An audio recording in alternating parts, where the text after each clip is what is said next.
Qantas Flight 32 was on its way from Singapore to Sydney on what was supposed to be a routine journey. The skies were clear, the weather was calm, and everything looked perfectly normal. But just 4 minutes after takeoff, a sudden and powerful explosion shook the entire aircraft. Engine number 2 had burst apart, and its metal fragments tore through the left wing, damaging fuel lines and several critical systems.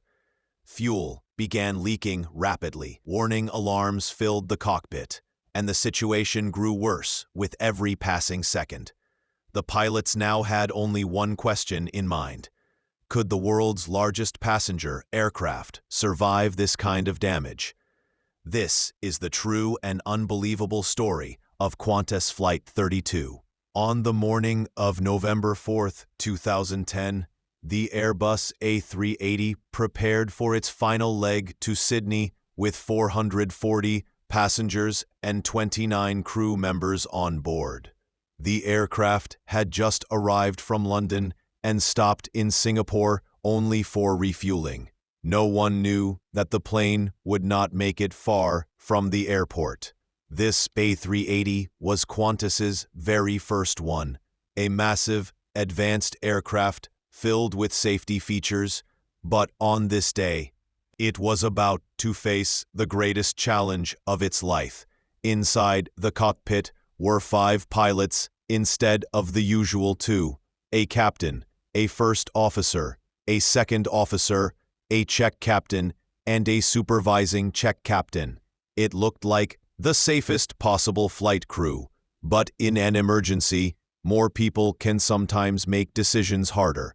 Captain Richard de Crespigny, a highly experienced pilot with 15,000 flight hours, was in command. The takeoff was smooth, but as the plane climbed through 7,000 feet, 2 loud explosions caused the entire aircraft to shake violently. Alarms began ringing non-stop. The crew quickly realized that engine number 2 had suffered a catastrophic failure. They shut it down and informed air traffic control. But the real trouble was far worse than they could see from inside the cockpit. Passengers sitting on the left side could clearly see massive holes in the wing and fuel pouring out into the air. The pilots tried activating the fire extinguishing system, but it failed twice. More than 100 warning messages began flooding the cockpit. Critical systems stopped responding. The A380 had never experienced such a severe technical failure in its entire history. Yet the pilots remained focused, knowing that any mistake could be fatal. Meanwhile, people on the ground reported large pieces of metal falling from the sky. News channels started reporting rumors of a crash, but the aircraft was still airborne, struggling to stay in control. For the crew, the only goal was to somehow return safely to Singapore. More problems appeared. Other engines also showed signs of malfunction. The left wing had become 10 tons lighter due to the fuel leak, causing the aircraft to lose balance. The brake systems were damaged. The fuel management system had stopped working. The plane was now 50 tons heavier than the safe landing weight. Everything was going wrong at the same time. The captain decided not to rush the landing. The aircraft entered a holding pattern near Singapore while the crew tried to understand which systems were still working.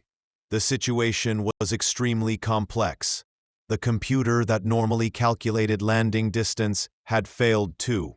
Now the pilots had to rely only on their experience. After nearly an hour of analysis, the crew finally prepared for an emergency landing.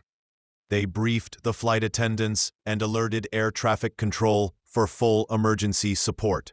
With one engine completely dead and others performing poorly, the approach to the runway was tense and uncertain.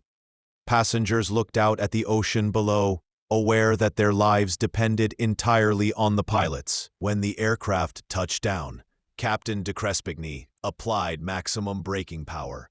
Only one engine could provide reverse thrust. The runway was disappearing quickly beneath them. But just 150 meters before the end of the runway, the aircraft finally came to a stop.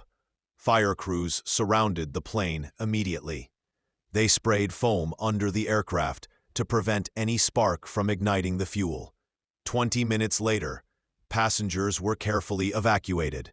Amazingly, not a single person was injured. Aviation experts praised the crew for one of the finest examples of airmanship ever seen. Captain de Crespigny was honored for his extraordinary skill and calm leadership. Investigators later discovered that a tiny manufacturing flaw in the Rolls-Royce engine had caused an oil leak, eventually triggering the explosion. Fortunately, the metal fragments never entered the passenger cabin. Otherwise, the outcome could have been far worse. All A380 engines were inspected and modified after the incident to prevent this from ever happening again. Qantas spent millions repairing the aircraft, and it eventually returned to service. Even more surprising, Captain de Crespigny's very next flight also experienced an engine failure and had to return to Singapore. But that is another story.